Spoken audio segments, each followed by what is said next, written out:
A flight lost in 1980 landed this morning. The pilots had no idea 45 years had passed, but the coffee had gone cold in Sarah Chan's hands when the impossible happened. Air traffic controller at Portland Regional Airport, Sarah had seen her share of unusual situations in 12 years on the job.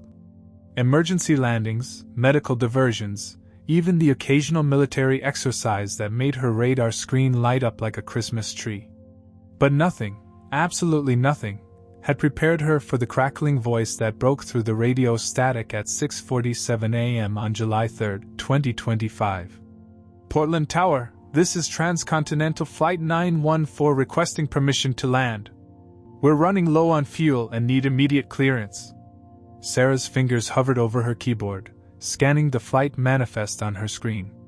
No Flight 914 was scheduled. No transcontinental flights at all.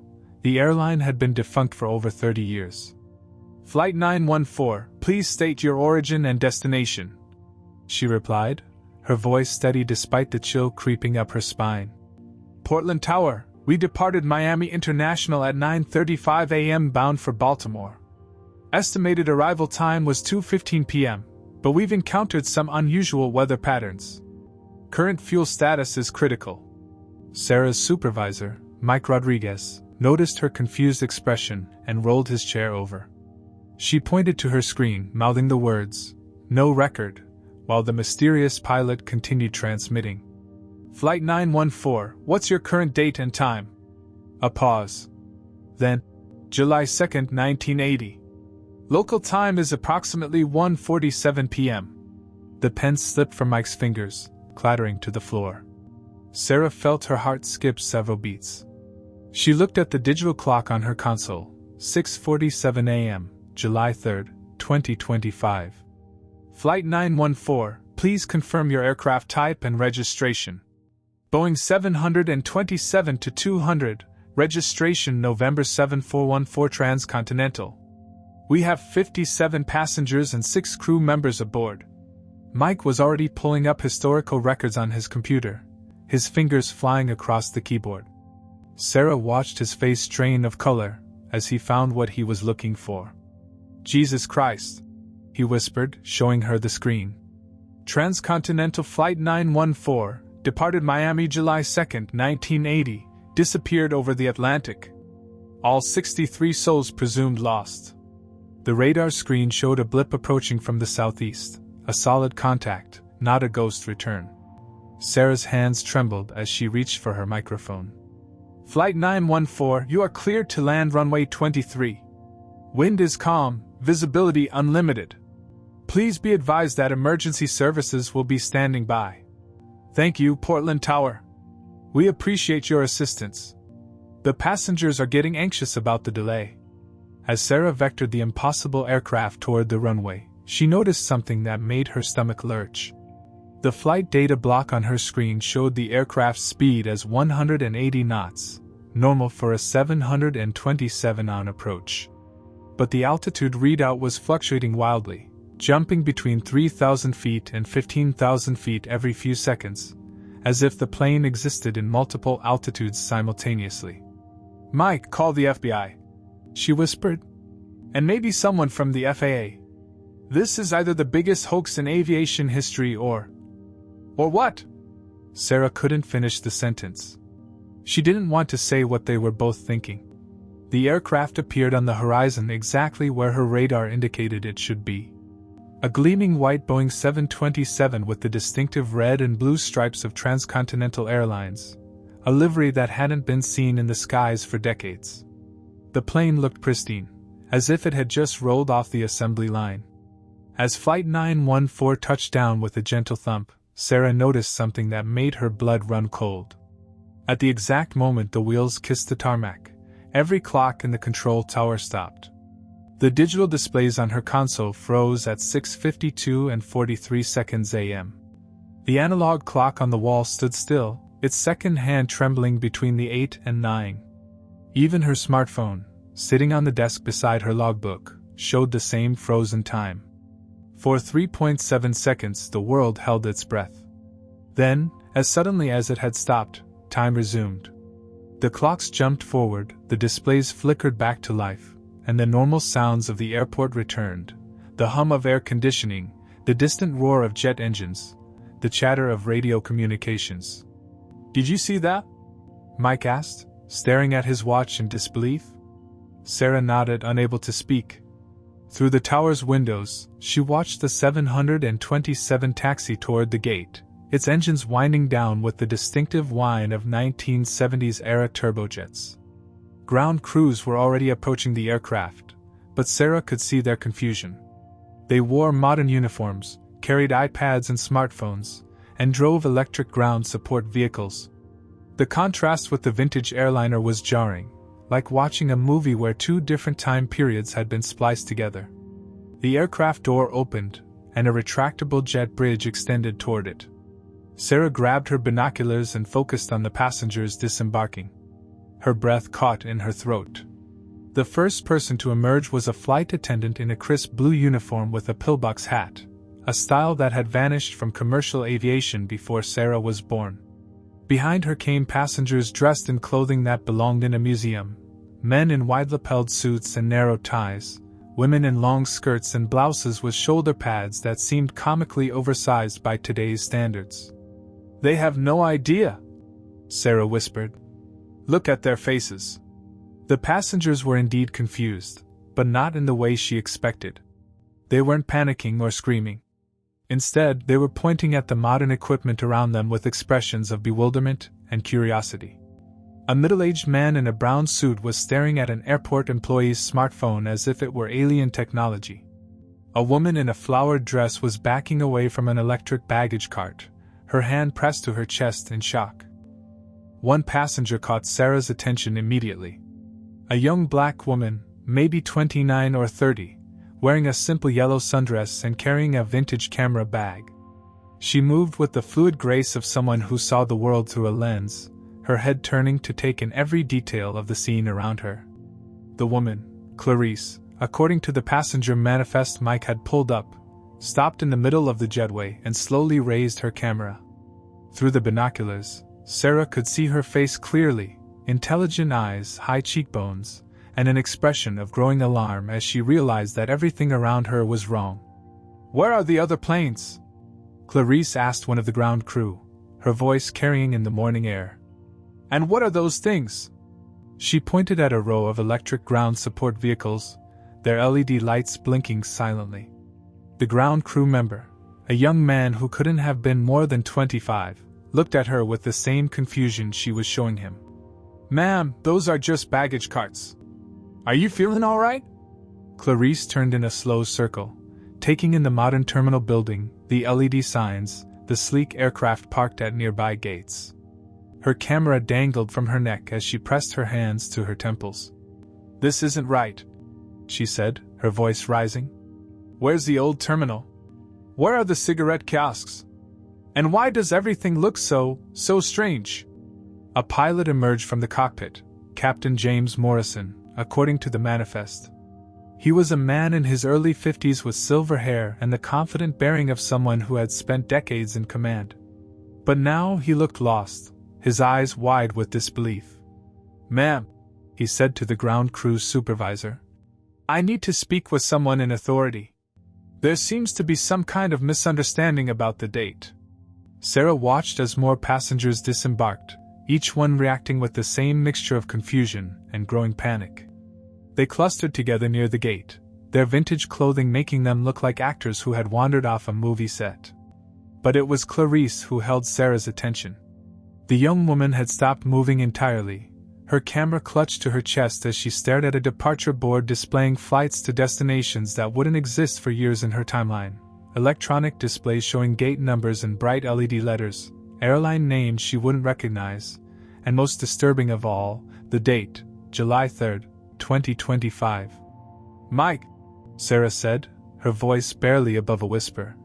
"What do we do with 63 people who think it's 1980? Before Mike could answer, Sarah's radio crackled to life. Reports were pouring in from across the region, and then from around the world.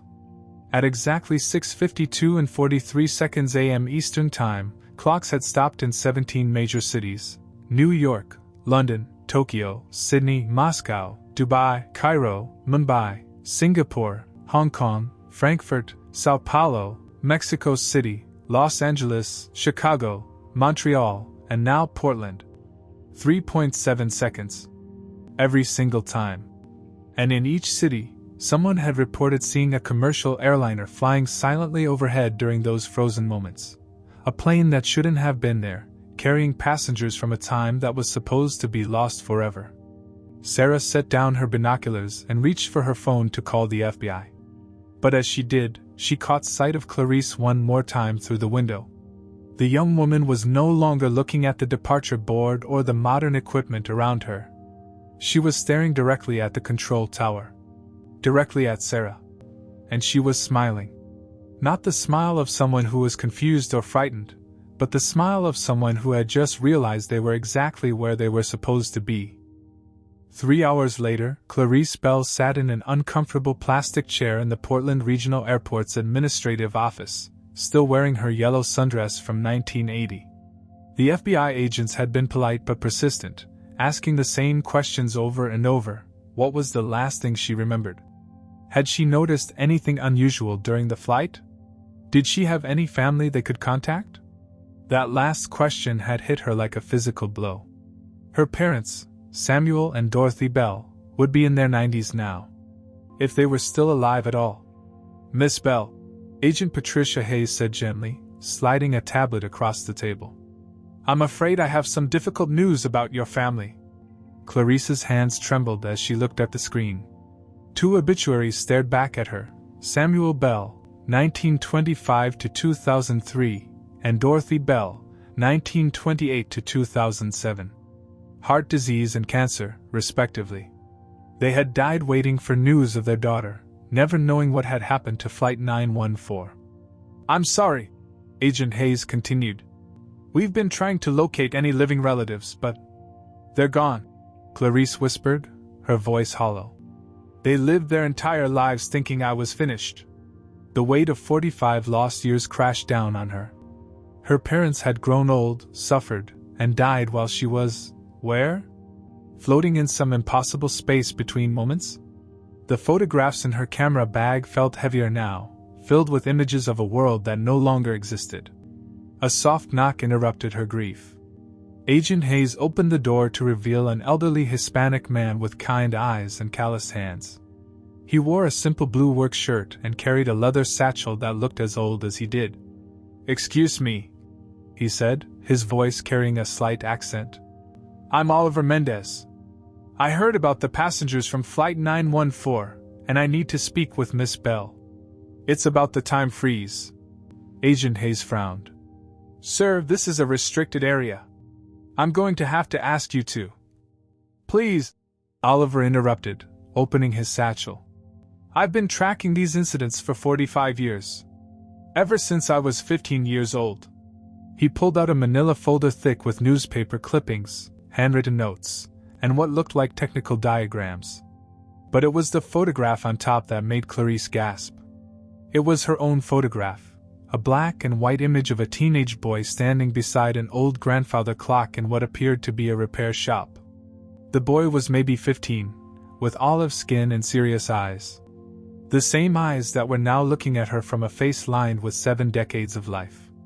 You took this picture of me on July 2, 1980, Oliver said quietly. At my grandfather's clock shop in Baltimore. You were passing through town, taking photographs for some kind of art project. Clarice's mind reeled.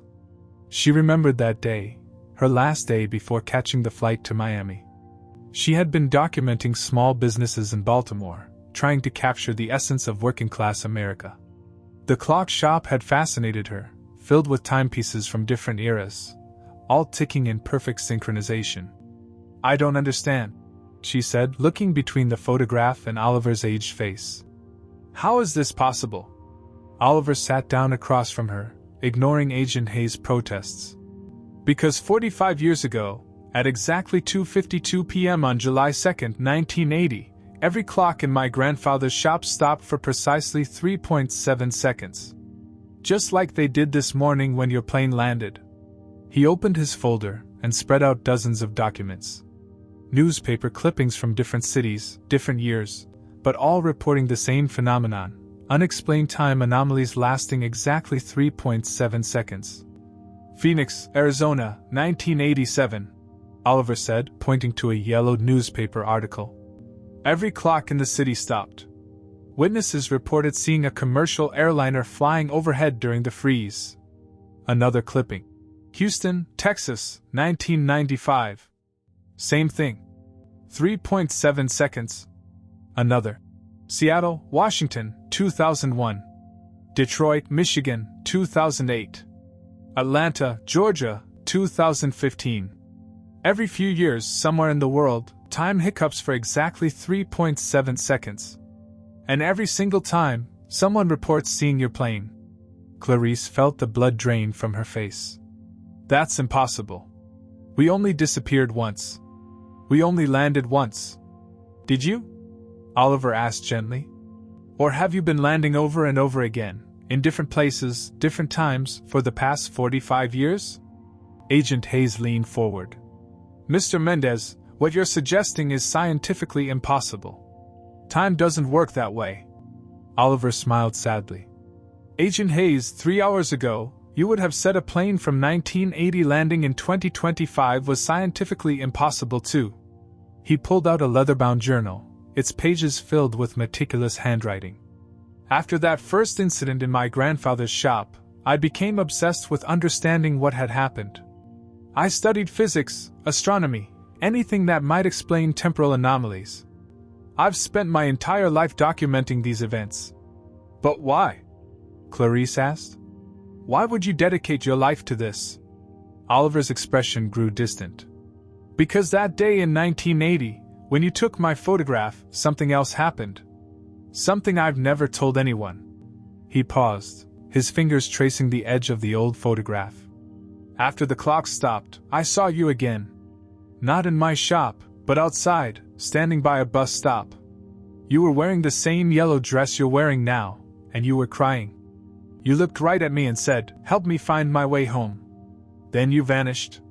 Clarice's camera bag slipped from her lap. I don't remember that. I don't remember any of this. Because for you, it just happened. But for me, it's been happening for 45 years. Every incident, every 3.7-second freeze, I've been waiting for this moment. The moment when you would finally land for good. Agent Hayes stood up abruptly. This is ridiculous. We're dealing with a temporal anomaly, not some kind of ghost story. But Oliver wasn't finished. He pulled out one final document, a scientific paper from 1979, marked classified, in red letters. Project Kronos, he said. A joint military-civilian research initiative into temporal manipulation. It was shut down in 1980 after what they called an unfortunate incident. But I think that incident was your flight. Clarice stared at the paper, her mind struggling to process what she was seeing. You're saying we were part of an experiment? I'm saying you were caught in one. And now, finally, you're free. Outside the office window, Clarice could see the other passengers from Flight 914 being interviewed by federal agents. They all looked lost, displaced, struggling to understand a world that had moved on without them. But she was beginning to understand something else. The smile that had crossed her face when she first saw the control tower hadn't been confusion or fear. It had been recognition. Somewhere deep in her memory, she had been expecting this moment all along. 2 days later, Clarice stood at the corner of Fulton Avenue and North Monroe Street in Baltimore, staring at what used to be her childhood home. The small row house where she'd grown up, where her parents had taught her to develop film in the basement darkroom, was gone. In its place stood a sleek cafe called Temporal Grounds, its floor-to-ceiling windows revealing exposed brick walls and customers hunched over laptops. Oliver had driven her here from Portland, understanding without being asked that she needed to see her past with her own eyes. The neighborhood had been gentrified beyond recognition. The corner grocery store where she'd bought penny candy was now a boutique selling $100 candles. The park where she'd taken her first photographs was now a dog run surrounded by luxury condominiums. It's like I never existed, she whispered. Oliver touched her shoulder gently. You did exist. You still do. Come on. The cafe's interior was a study in industrial chic, all exposed beams and Edison bulbs.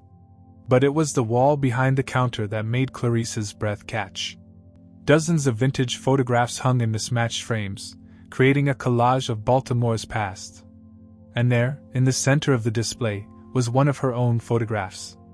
It was a street scene from 1980, children playing in front of a fire hydrant, while their mothers watched from stoops. She remembered taking it on her last day in Baltimore, just hours before heading to the airport. But seeing it here, framed and displayed like a museum piece, felt surreal. Excuse me, she said to the barista, a young woman with purple hair and multiple piercings. That photograph in the middle, do you know where it came from? The barista looked up from her espresso machine. Oh, that one? It's been there since we opened 3 years ago. The previous owner left it behind. Nobody knows who took it, but it's got this amazing energy, you know? Like it captures the soul of the old neighborhood. Clarice's hands trembled as she pulled out her camera bag. I took it. The barista laughed. Right. And I'm Ansel Adams. Look, lady, that photo's from like the 1980s. You'd have to be. She stopped, really looking at Clarice for the first time. At the vintage camera, the unchanged features, the yellow sundress that somehow still looked fresh despite being 45 years old. That's impossible, the barista whispered. Clarice opened her camera bag and pulled out several undeveloped rolls of film. I have 23 more rolls from that day. Would you like to see them? Within an hour, they were in the basement of a photography studio 6 blocks away.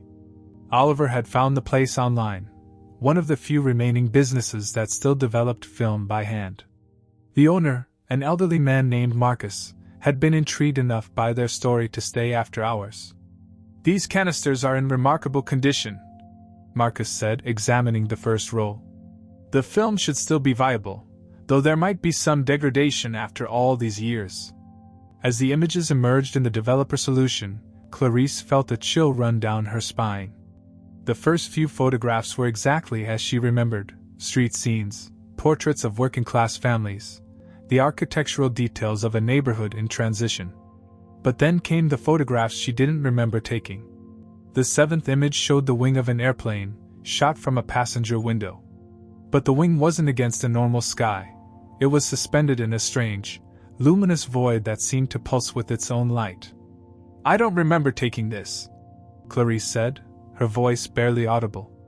The 8th image made Oliver gasp. It showed the interior of Flight 914, but the passengers weren't sitting in their seats. They were floating, suspended in the same strange light, their faces peaceful but their eyes closed. Jesus, Marcus whispered. What kind of camera trick is this? But it was the 9th image that made Clarice's blood run cold. Standing in the aisle of the plane, clearly visible despite the ethereal lighting, was a figure in a long coat. The figure was human-shaped but had no face, just a smooth, blank surface where features should have been. I swear I never saw this, Clarice said, backing away from the enlarger. I never took this photograph. Oliver was already on his phone, scrolling through his digital files. Here, he said, showing her the screen. This is from a 1979 article about Project Kronos, the experimental research I told you about. The image on his phone was a grainy black and white photograph from a scientific journal. It showed what appeared to be a laboratory accident, equipment scattered, papers flying through the air, and in the center of the chaos, the same faceless figure in a long coat. The article says the figure appeared during what they called temporal displacement testing. Oliver read aloud. It was dismissed as camera malfunction or double exposure. Marcus was examining the 9th photograph under a magnifying glass. This isn't a double exposure, he said definitively. This figure was actually there when the picture was taken. Look at the shadow patterns, the way the light interacts with the coat. This is real. Clarice felt the room spinning around her. But I would have remembered seeing something like that. I would have remembered. Would you? Oliver interrupted gently. Or would you have forgotten, The same way you forgot seeing me at that bus stop in 1980?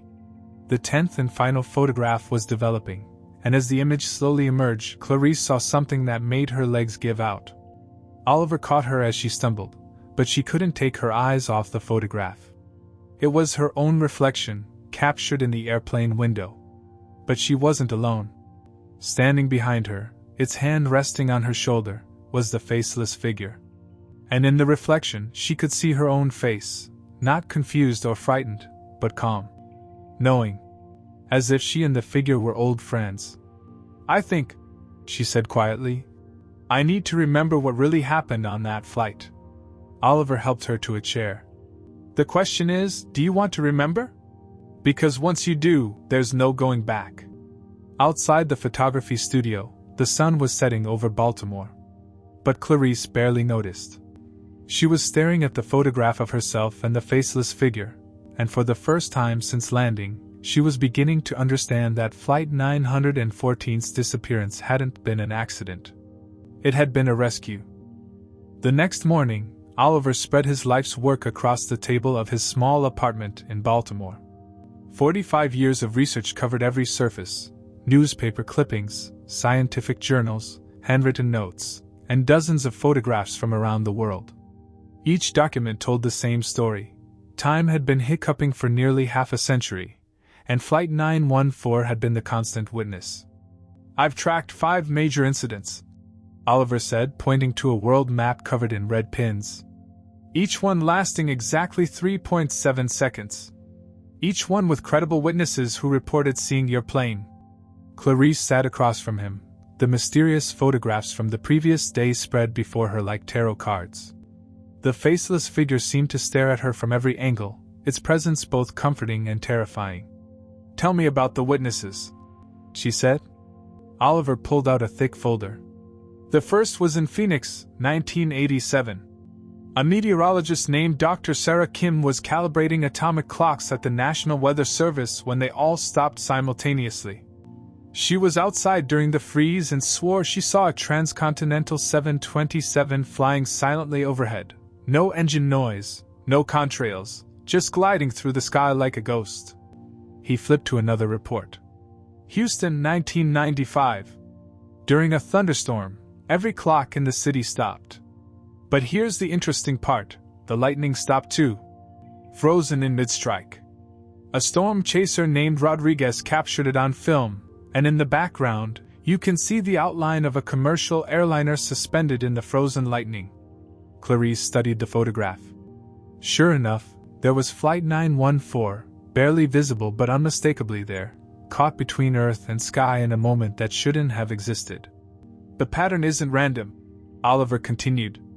"Each incident happens during moments of temporal stress, storms, solar flares, even during the 2001 September 11th attacks. It's as if time itself becomes unstable, and your plane slips through the cracks." "But why us?"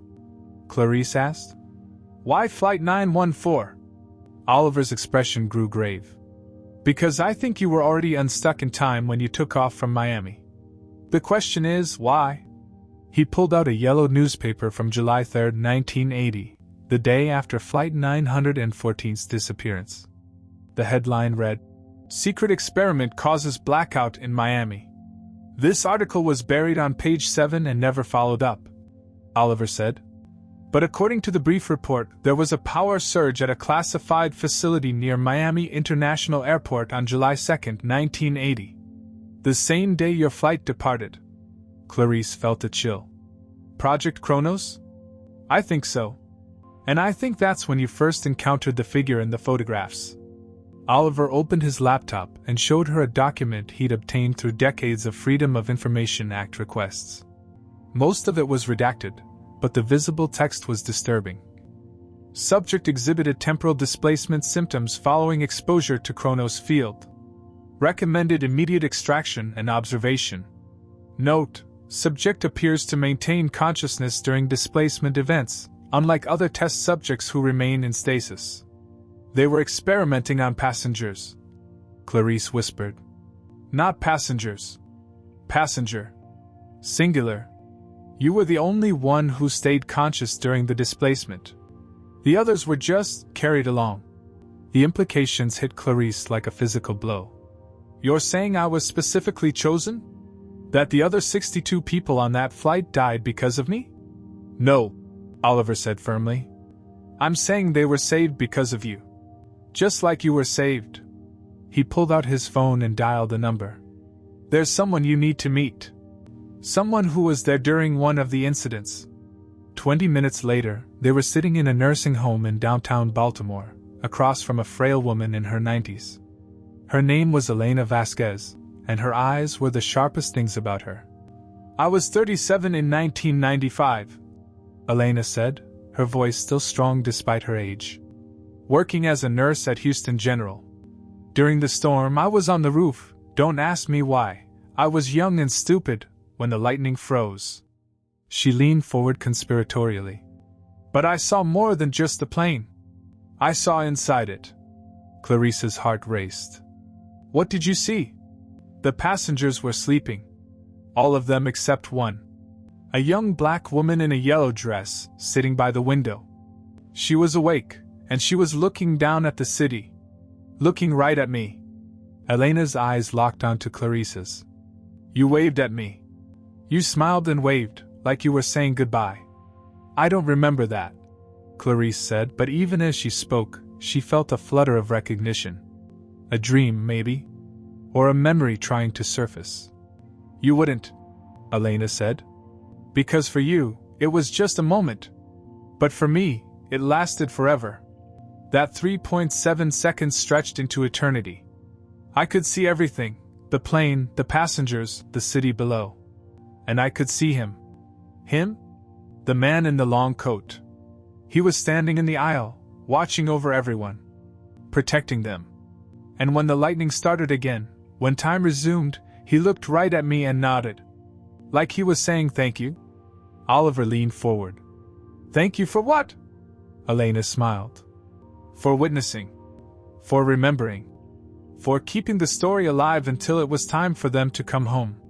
As they left the nursing home, Clarice felt pieces of a puzzle clicking into place. The flight hadn't been trapped in time. It had been traveling through time, touching down at moments of crisis, witnessed by people who would remember and pass on the story. Oliver, she said slowly, what if we weren't victims of an experiment? What if we were the result of one? What if someone, or something, was trying to create a way to move through time safely? And you were the test subject who survived. Not just survived. Adapted. Learned to navigate between moments. They walked in silence for several blocks before Oliver spoke again. There's something else. Something I haven't told you. He stopped walking and turned to face her. The incidents aren't random. They're getting closer together. The gap between each one is shrinking. 1987, 1995, 2001, 2008, 2015, and now 2025. The pattern is accelerating.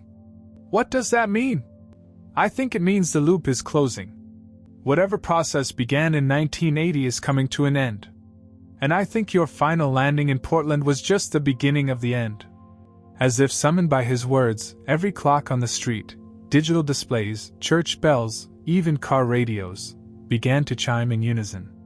Not with the time, but with a single, sustained tone that seemed to come from everywhere and nowhere. The tone lasted exactly 3.7 seconds.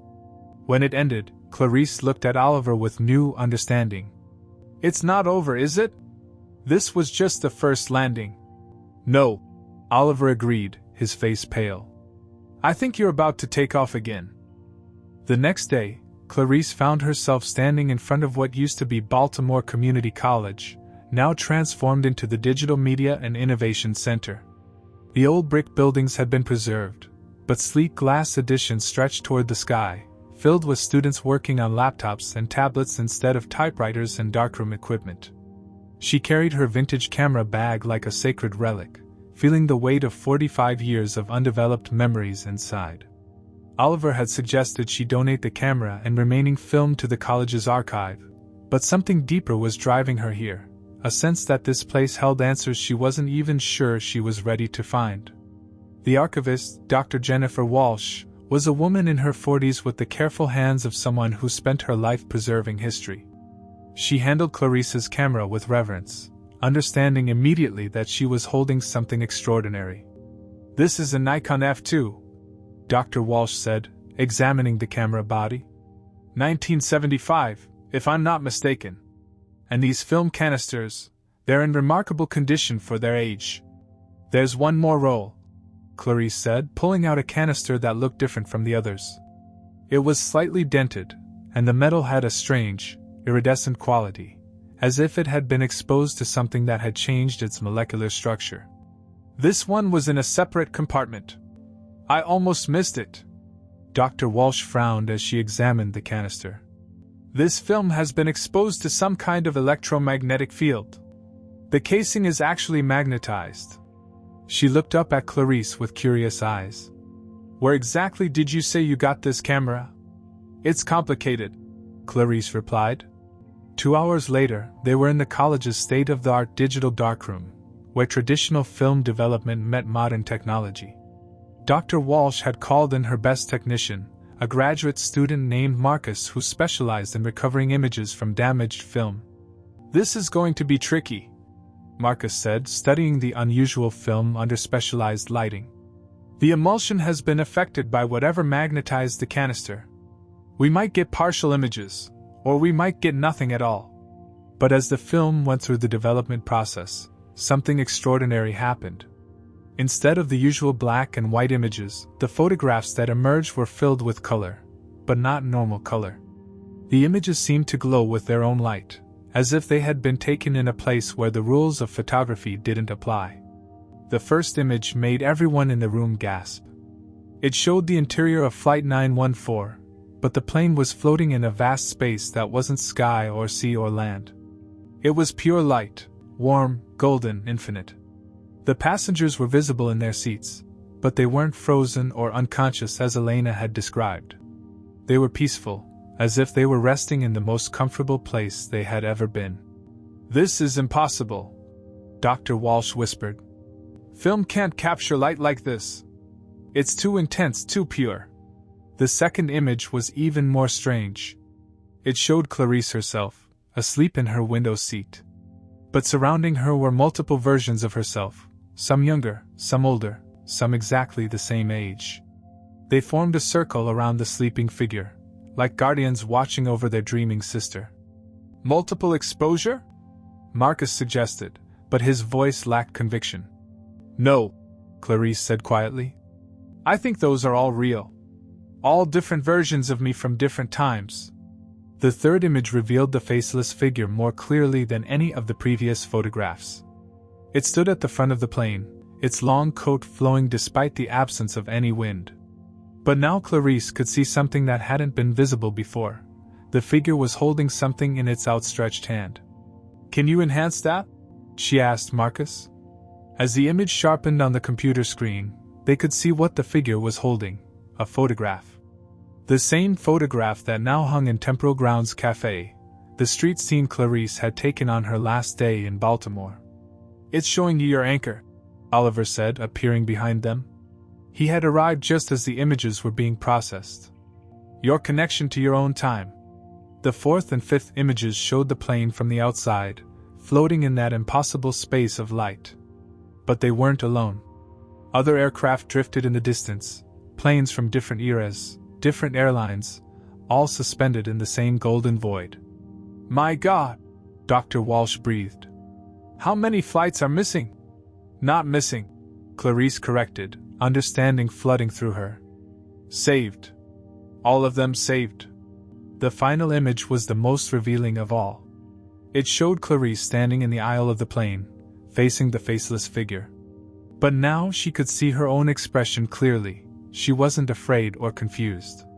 She was listening, as if the figure was explaining something important.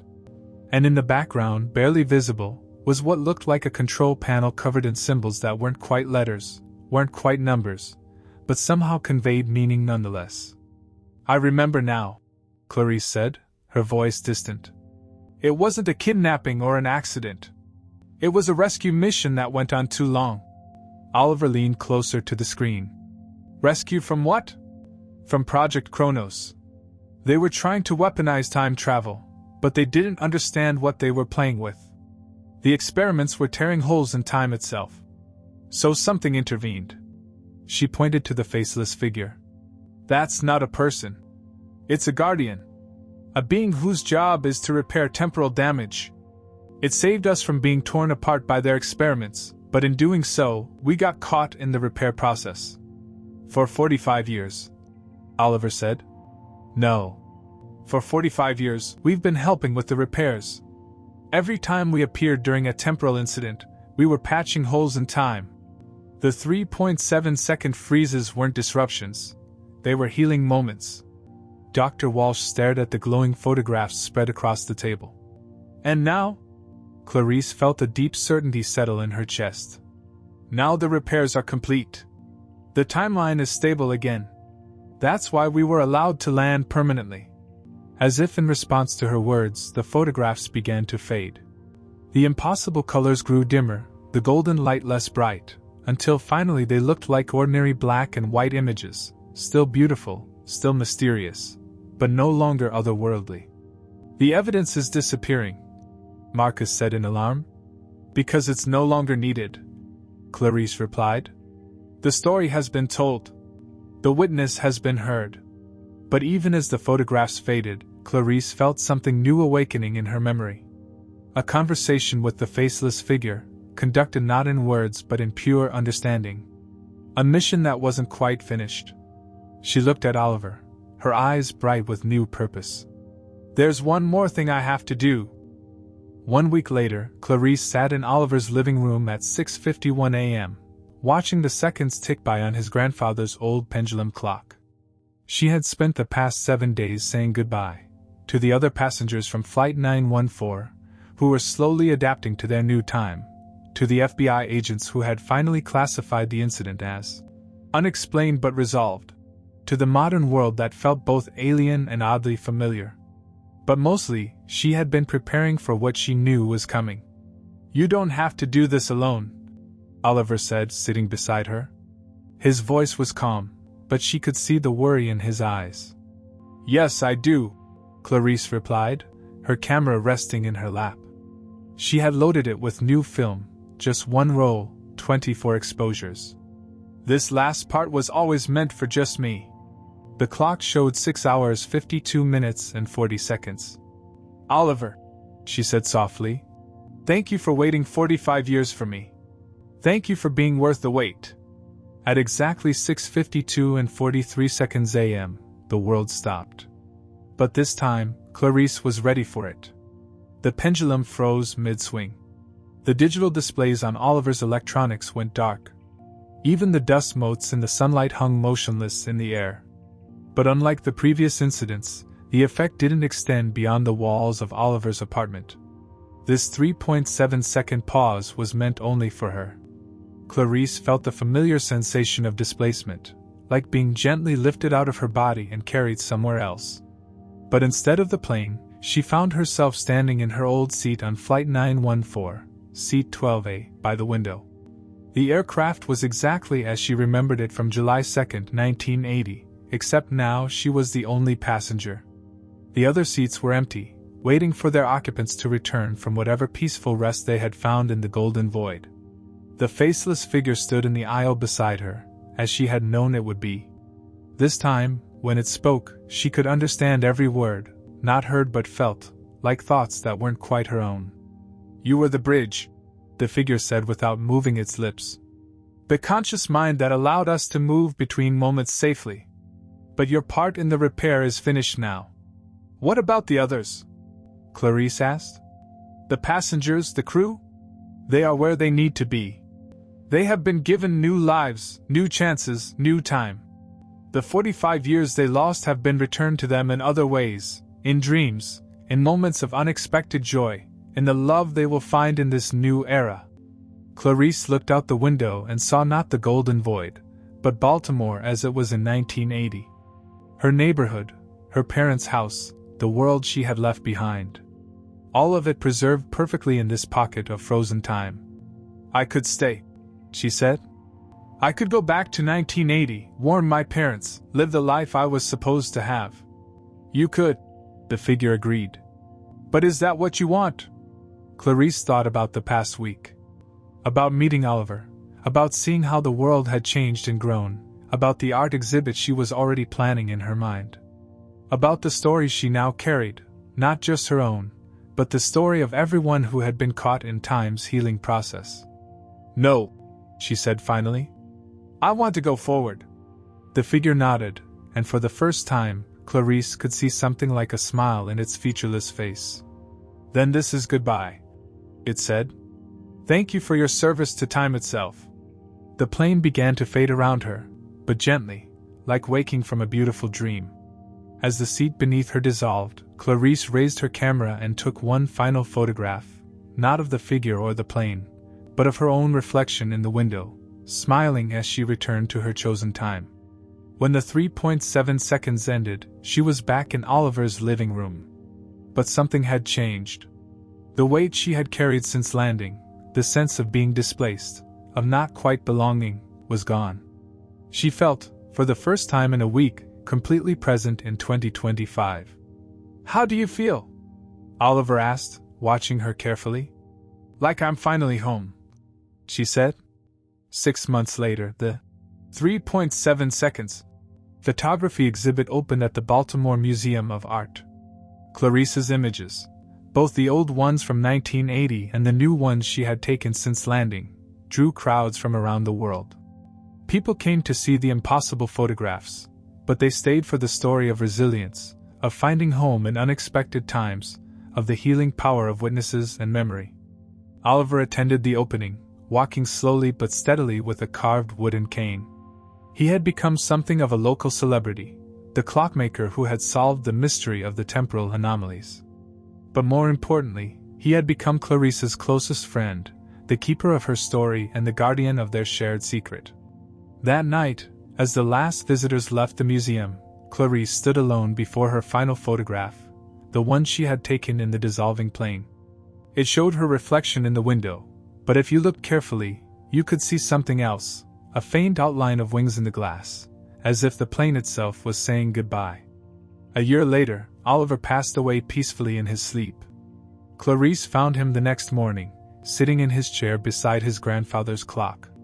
The pendulum had stopped at exactly 3.7 seconds past the hour, and on his face was the most peaceful smile she had ever seen. At his funeral, she spoke about time, not as a river flowing in one direction, but as a vast ocean where every moment that ever was or ever would be existed simultaneously. And sometimes, she said, if you were very lucky, you got to swim between the waves. The last photograph in her exhibit remained her favorite, herself in the airplane window, returning to her chosen time with a smile of pure recognition. Some people are born in time. Others pass through it. And a few, like Clarice Bell, carry it with them wherever they go, not as a burden, but as a gift.